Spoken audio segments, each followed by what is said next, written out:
Hi, Thor Holt here in association with Aberdeen Business News, and today my energy connection is a recruiter for Expro, Calum Willins. How you doing, Calum? Yeah, very well, to meet you, buddy. You too. We've kind of got a focus in some of these energy connection interviews around how do we get a hold of and then how do we keep the best possible, the most skilled staff, the best people. And as a recruiter, I'm hoping that you can enlighten us a little bit. What do you think? Well, from my point of view, I would say it's about making your staff feel wanted at your company. I think too often when companies grow to a certain size, a lot of their staff feel almost forgotten about. We at Expro, we try and go against that. You know, we've got the area manager for the UK sitting, you know, in Dice with us. He knows everybody's name. Even the offshore guys, they're in the office every so often. He'll make sure to go and say hello. And we've got the region director and the chief executive sitting in Dice as well.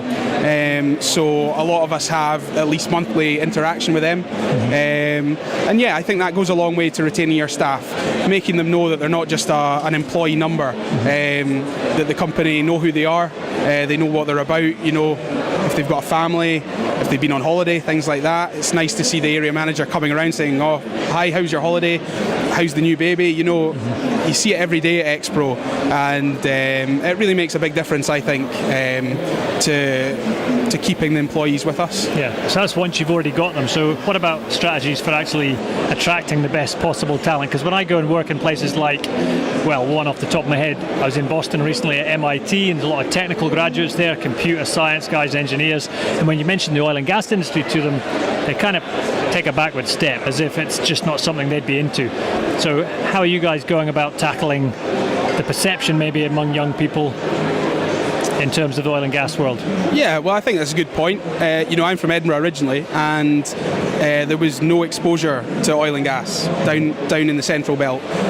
You didn't really pick up on it until I came up here for university, and people started talking about potential careers, and in Aberdeen the natural thing was oil and gas. And I think changing people's perception in that it's not, you know, it's not what you see in films or anything, the guys on the land rigs in you know, the south of America, and you know, they're covered in oil and that's all they do. You know, people just think, you know, oil and gas, it's working offshore, it's heavy duty manual labour. It's about showing them the potential career options, you know, recruitment being one great example of something which takes people like myself with transferable skills and putting you into an oil and gas career. We've got commercial departments, we've got marketing departments, supply chain and procurement. So how do we go about doing that? Because I heard Fergus Ewing, the energy minister here in Scotland, speaking this morning, and he was talking about the whole of Scotland benefiting from oil. But what you've said, so you lived in the Central Belt, and you guys didn't even hear about oil and gas. Have you got any ideas, or is Expro doing anything to reach out to those people at Edinburgh University, Stirling University, Glasgow, etc., etc.? Yeah, well, I think it's about improving your relationships with those universities in the areas you're looking to target, and also events like this. You know, this is fantastic. It's in Aberdeen, and it's probably the best known in the country for getting people. You know, I've spoken to people from down south in England today, a lot of ex-forces guys as well. Events like this are great exposure for the industry because you can speak to so many different companies who do so many different things. Obviously, events like this are incredibly difficult to organise, and you know, it's not possible to have this in every city, you know, once a year, but more fairs, more careers fairs, getting down to the areas that matter, you know, getting down to some of the forces fairs. We have one up here in January which we're already signed up to attend. There's one in Catterick. You know, just having an active presence. It's not to say that you're necessarily going to benefit with 100 brilliant CVs on the day, but it's about educating people that there's more to oil and gas than just going offshore and knocking some pipe together or getting dirty every day. You know, there's hundreds of potential careers out there in Aberdeen, overseas. So yeah, education's the key, and getting your company's exposure in the right areas. So Calum, Expro is going through a period of pretty strong growth. So how do you guys manage that in terms of bringing in the right recruitment resources to be able to handle that situation? Because I think a lot of oil and gas service companies are going through that kind of thing. So I'd be interested to hear your perspective. Yeah, well, you might be sort of amazed to know that certainly the UK didn't have a recruitment function until I arrived in November.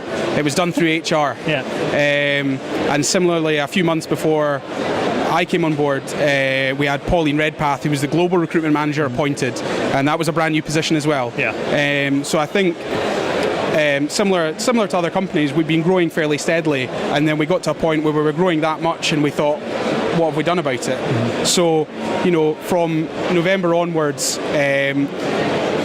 we were tasked with, addressing the issue. Where are the staff coming from? And I think, like most people, you realise that, the shortage of skilled people out there, there's no magic formula. They're not going to appear from nowhere. So we thought, okay, we've got to turn our minds towards bringing in people and training them from day one. Yeah. So we launched our Fast Track Forces programs for subsea and well test, which bring guys in with the transferable skills, intensive training. From the forces? Directly from the forces. 8 weeks of intensive training, and then out into operations.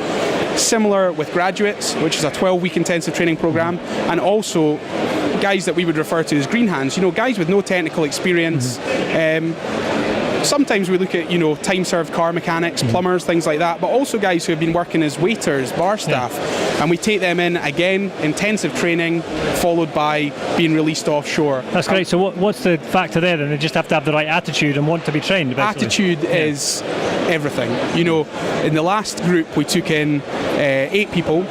We took in a couple of guys with car mechanic apprenticeships, a couple of guys with plumbing apprenticeships. We took on a footballer, Scott Severin joined us in our well test department, and we interviewed a guy who was passed on to us by one of our colleagues who he'd done a sports science type degree. He'd come out, he was doing some football coaching, he had no relevant experience, but in his interview he wowed us. I mean, we sat back at the interview and said, how can we not offer this guy a job? Best interview out of everyone, and he's got no technical experience. They've also got to sit an exam. It's not a hard exam, it's a sort of mechanical aptitude test. As long as they pass it, they're in contention. And we really believe that by nurturing people from day one, there will be a certain level of attrition. You have to accept it as a necessary evil.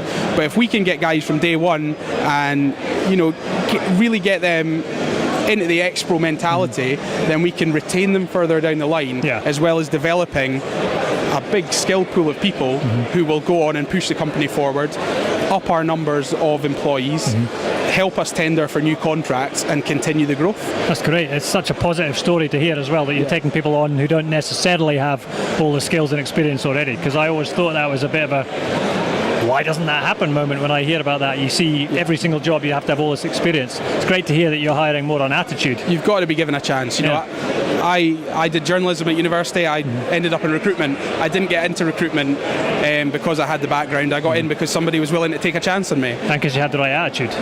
Hopefully. So that's the attitude I take towards recruitment, and I think as a region in the UK and moving this out into a global sort of scale, we're definitely heading in the right direction. That's great. Enjoy the rest of your Offshore Europe 2013. Thank you very much. Callum, and thank you very much for being my energy connection here today. Thank you. Great to meet you.